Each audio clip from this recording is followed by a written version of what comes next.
Obras completas, Sigmund Freud. Tomo 12. Recordar, repetir y reelaborar. Nuevos consejos sobre la técnica del psicoanálisis. 1914. No me parece ocioso recordar una y otra vez a los estudiantes las profundas alteraciones que la técnica psicoanalítica ha experimentado desde sus comienzos. Al principio, en la fase de la catarsis breueriana, se enfocó directamente el momento de la formación del síntoma y hubo un empeño, mantenido de manera consecuente, por hacer reproducir los procesos psíquicos de aquella situación a fin de guiarlos para que tuvieran su decurso a través de una actividad consciente. Recordar y aprecionar eran en aquel tiempo las metas que se procuraban alcanzar con auxilio del estado hipnótico. Luego, después de que se renunció a la hipnosis, pasó a primer plano la tarea de colegir desde las ocurrencias libres del analizado aquello que él denegaba recordar. Se pretendía sortear la resistencia mediante el trabajo interpretativo y la comunicación de sus resultados al enfermo. Así se mantenía el enfoque sobre las situaciones de la formación de síntoma y sobre aquellas otras que se averiguaban presentes detrás del momento en que se contrajo la enfermedad. En cambio, la reacción era relegada y parecía sustituida por el gasto de trabajo que el analizado tenía que prestar al vencer. La crítica a sus ocurrencias. Por último, se plasmó la consecuente técnica que hoy empleamos. El médico renuncia a enfocar un momento o un problema determinados.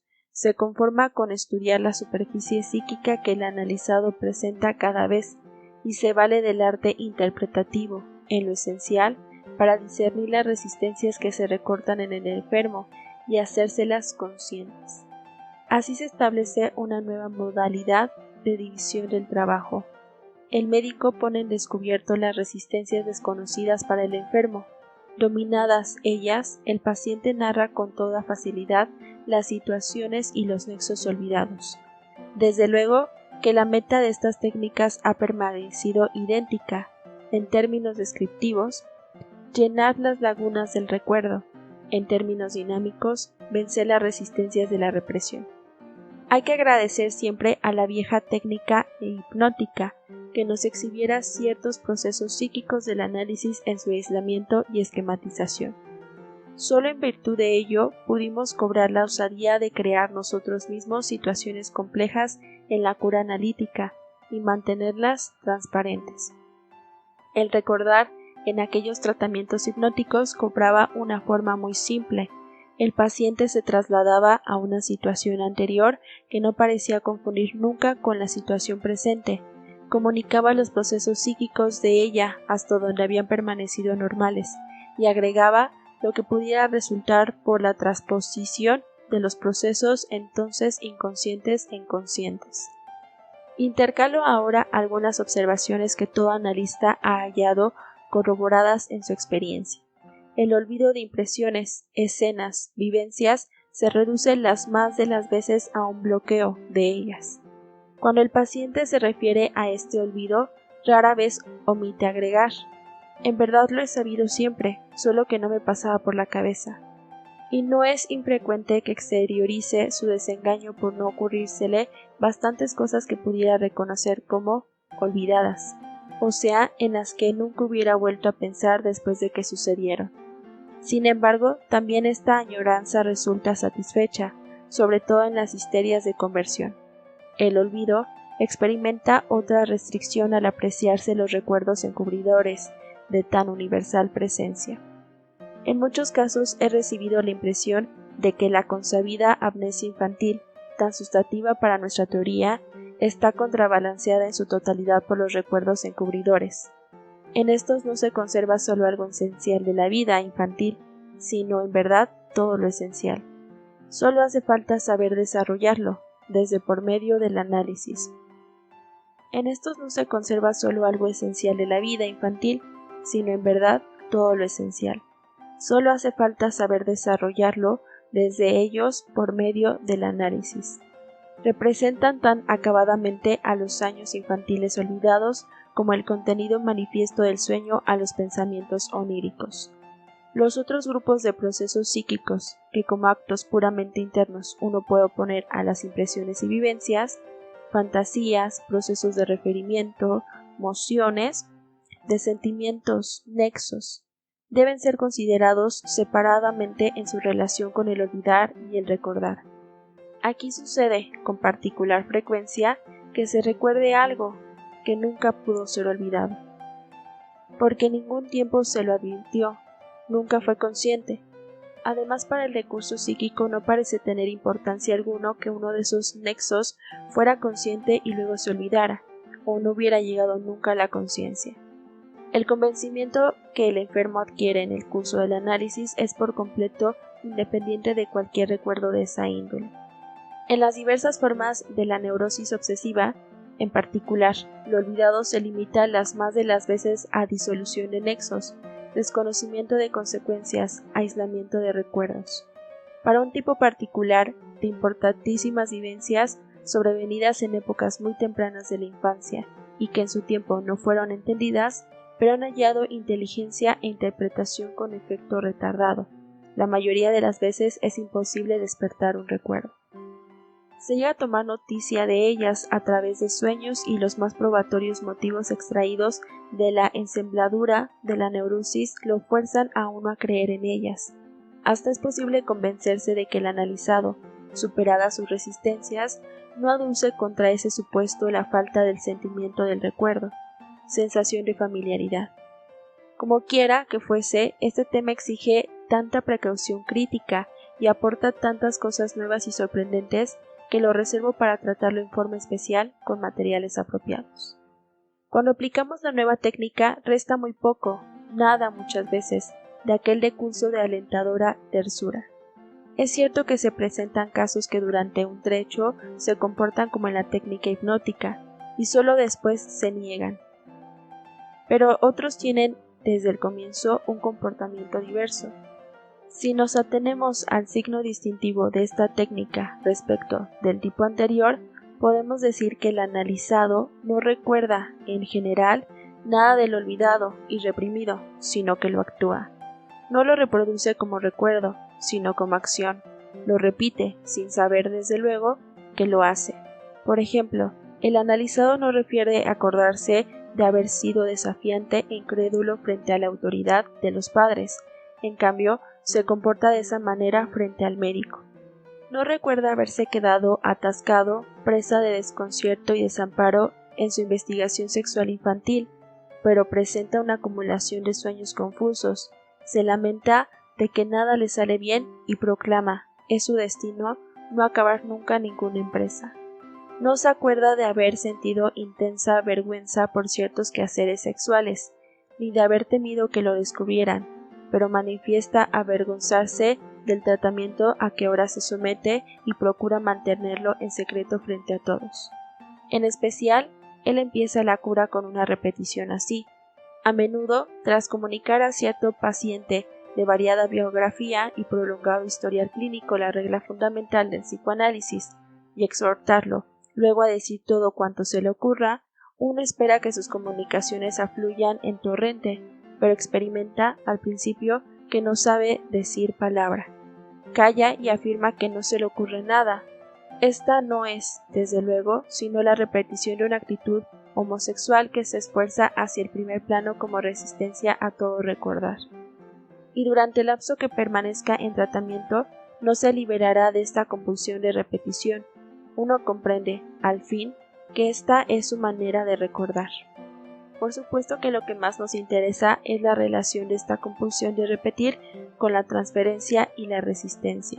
Pronto advertimos que la transferencia misma es solo una pieza de repetición y la repetición es la transferencia del pasado olvidado, pero no solo sobre el médico, también sobre todos los otros ámbitos de situación presente.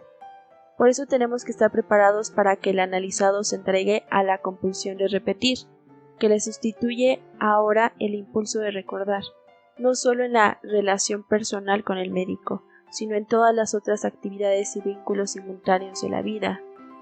Tampoco es difícil discernir la participación de la resistencia. Mientras mayor sea ésta, tanto más será sustituido el recordar por el actuar. En efecto, En la hipnosis, el recordar ideal de lo olvidado corresponde a un estado en que la resistencia ha sido por completo abolida. Si la cura empieza bajo el patronazgo de una transferencia suave, positiva y no expresa, esto permite, como en el caso de la hipnosis, una profundización en el recuerdo, en cuyo transcurso hasta callan los síntomas patológicos. Pero si en el ulterior trayecto esa transferencia se vuelve hostil o hiperintensa, y por eso necesita de represión, el recordar deja sitio enseguida al actuar. Y a partir de ese punto, las resistencias comandan la secuencia de lo que se repetirá. El enfermo extrae el arsenal del pasado, las armas con que se defiende de la continuación de la cura, y que nos es preciso arrancarle pieza por pieza. Tenemos dicho que el analizado repite en vez de recordar, y repite bajo las condiciones de la resistencia. Tenemos dicho que el analizado repite en vez de recordar, y repite bajo las condiciones de la resistencia. Ahora estamos autorizados a preguntar, ¿qué repite o actúa en verdad? He aquí la respuesta. Repite todo cuanto desde las fuentes de su reprimido ya se ha abierto paso hasta su ser manifiesto, sus inhibiciones y actitudes inviables, sus rasgos patológicos de carácter. Y, además, durante el tratamiento repite todos sus síntomas. En este punto podemos advertir que poniendo de relieve la compulsión de repetición, no hemos obtenido ningún hecho nuevo, sino solo una concepción más unificadora. Y caemos en la cuenta de que la condición de enfermo del analizado no puede cesar con el comienzo de su análisis y que no debemos tratar su enfermedad como un episodio histórico, sino como un poder actual. Esta condición patológica va entrando pieza por pieza del horizonte y del campo de acción de la cura, y mientras el enfermo lo vivencia como algo real, objetivo y actual, tenemos nosotros que realizar el trabajo terapéutico, que en buena parte consiste en la reconducción al pasado. El hacer recordar dentro de la hipnosis no podía menos que provocar la impresión de un experimento de laboratorio. El hacer repetir en el curso del tratamiento analítico, según esta técnica más nueva, equivale a convocar un fragmento de la vida real, y por eso no en todos los casos puede ser inofensivo y carente de peligro. De aquí arranca todo el problema del, a menudo inevitable, empeoramiento durante la cura. La introducción del tratamiento conlleva, particularmente, que el enfermo cambie su actitud consciente frente a la enfermedad. Por lo común, se ha conformado con lamentarse de ella, despreciarla como algo sin sentido, menospreciarla en su valor, pero en lo demás ha prolongado, frente a sus exteriorizaciones, la conducta represora, la política del avestruz que practicó contra los orígenes de ella. Puede suceder entonces que no tenga noticia formal sobre las condiciones de su fobia, no escuche el texto correcto de sus ideas obsesivas y no aprenda el genuino propósito de su impulso obsesivo. Para la cura, desde luego, ello no sirve. Es preciso que el paciente cobre el coraje de ocupar su atención en los fenómenos de su enfermedad. Ya no tiene permitido considerarla algo despreciable, más bien será un digno oponente, un fragmento de su ser que se nutre de buenos motivos, y del que deberá espigar algo valioso para su vida posterior. Así es preparada desde el comienzo la reconciliación con eso reprimido que se exterioriza en los síntomas, pero también se concede cierta tolerancia a la condición de enfermo. Si en virtud de esta nueva relación con la enfermedad se agudizan conflictos y resaltan al primer plano unos síntomas que antes eran casi imperceptibles, uno puede fácilmente consolar de ello al paciente puntualizándole que son unos empeoramientos necesarios, pero pasajeros, y que no es posible liquidar a un enemigo ausente o que no esté lo bastante cerca. Sin embargo, la resistencia puede explotar la situación para sus propósitos o querer abusar del permiso de estar enfermo. Parece hacer una demostración. Mira lo que resulta de ahí si yo no intervengo realmente en esas cosas. ¿No he hecho bien en entregarlas a la represión? Jóvenes y niños, en particular, suelen aprovechar la tolerancia de la condición de enfermo que la cura requiere para regordearse en los síntomas patológicos. Ulteriores peligros nacen por el hecho de que al progresar la cura pueden también conseguir la repetición mociones pulsionales nuevas, situadas a mayor profundidad, que todavía no se habían abierto paso. Por último, las acciones del paciente fuera de la transferencia pueden conllevar pasajeros prejuicios para su vida, o aún ser escogidas de modo que desvaloricen duraderamente las perspectivas de salud. Es fácil de justificar la táctica que el médico seguirá en esta situación. Para él, el recordar a la manera antigua, el reproducir en un ámbito psíquico, sigue siendo la meta, aunque sepa que con la nueva técnica no se le puede lograr. Se dispone a librar una permanente lucha con el paciente a fin de retener en un ámbito psíquico todos los impulsos que él querría guiar hacia lo motor, y si consigue tramitar mediante el trabajo del recuerdo algo que el paciente preferiría descargar por medio de una acción, lo celebra como un triunfo de la cura. Cuando la ligación transferencial se ha vuelto de algún modo viable, el tratamiento logra impedir al enfermo todas las acciones de repetición más significativas y utilizar el designio de ellas como un material para el trabajo terapéutico. El mejor modo de salvar al enfermo de los prejuicios que le causarían la ejecución de sus impulsos es comprometerlo a no adoptar durante la cura ninguna decisión de importancia vital, que espere, para cualquiera de tales propósitos, el momento de la curación. Desde luego que de la libertad personal del analizado se respeta lo conciliable con tales previsiones. No se le estorba ejecutar propósitos irrelevantes, aunque sean disparatados, y tampoco se olvida que el ser humano solo escarmienta y se vuelve prudente por experiencia propia. Sin duda, también hay enfermos a los que no se puede disuadir de embarcarse durante el tratamiento en aventuradas empresas, totalmente inadecuadas y solo tras ejecutarlas se volverán dóciles y accesibles para la cura psicoanalítica. En ocasiones puede ocurrir, aunque no se tenga tiempo de refrenar con la transferencia, las pulsiones silvestres o que el paciente en una acción de repetición desgarre el lazo que lo ata al tratamiento. Puedo mencionar como ejemplo extremo el caso de una dama anciana que repetidas veces, en un estado crepuscular, había abandonado su casa y a su marido y huido a alguna parte sin que nunca le deviniera consciente un motivo para esta evasión. Inició tratamiento conmigo en una transferencia tierna, bien definida, la acrecentó de una manera ominosamente rápida en los primeros días, y al cabo de una semana también se evadió de mí, antes de que yo hubiera tenido tiempo de decirle algo capaz de impedirle esa repetición. Ahora bien, el principal recurso para dominar la compulsión de repetición del paciente y transformarla en un motivo para el recordar reside en el manejo de la transferencia. Volvemos esa compulsión inocua y más aún aprovechable si le concedemos su derecho a ser tolerada en cierto ámbito. Le abrimos la transferencia como la palestra donde tiene permitido desplegarse con una libertad casi total y donde se le ordena que se escenifique para nosotros todo pulsionar patógeno o que permanezca escondido en la vida anímica del analizado. Con tal de que el paciente nos muestre al menos la solicitud de respetar las condiciones de existencia del tratamiento, conseguimos casi siempre dar a todos los síntomas de la enfermedad un nuevo significado transferencial, sustituir su neurosis urinaria por una neurosis de transferencia, de la que puede ser curado en virtud del trabajo terapéutico. La transferencia crea así un reino intermedio entre la enfermedad y la vida, y en virtud del cual se cumple el tránsito de aquella a esta. El nuevo estado ha asumido todos los caracteres de la enfermedad, pero constituye una enfermedad artificial, asequible por doquiera a nuestra intervención. Al mismo tiempo es un fragmento de la vivencia real objetivo, pero posibilitado por unas condiciones particularmente favorables y que posee la naturaleza de algo provisional. De las reacciones de repetición que se muestran en la transferencia, los caminos consabidos llevan luego al despertar de los recuerdos y que, vencidas las resistencias, sobrevienen con facilidad. Podría interrumpir aquí si el título de este ensayo no me obligara a exponer otra pieza de la técnica analítica. El vencimiento de la resistencia comienza, como se sabe, con el acto de ponerla en descubierto al médico, y pues el analizado nunca la discierne y comunicársela a éste.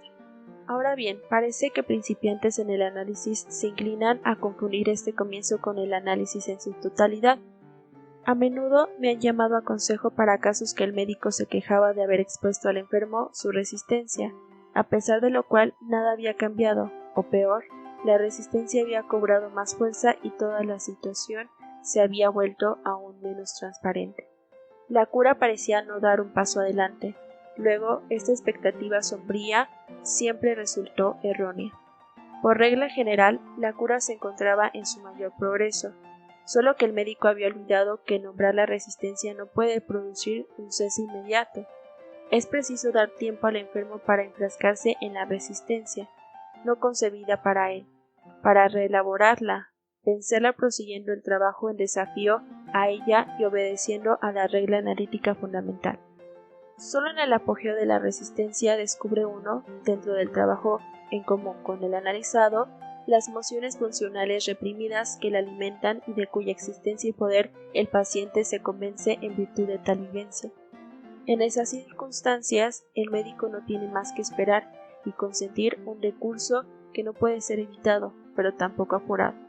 Ateniéndose a esta intelección, se ahorrará a menudo el espejismo de haber fracasado cuando en verdad ha promovido el tratamiento siguiendo la línea correcta. En la práctica, esta reelaboración de las resistencias puede convertirse en una ardua tarea para el analizado y en una prueba de paciencia para el médico.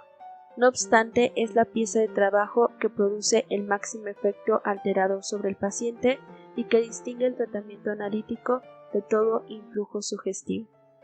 En teoría, se la puede equiparar a la abracción de los montos de afectos estrangulados por la represión, abracción sin la cual el tratamiento hipnótico permanece infructuoso.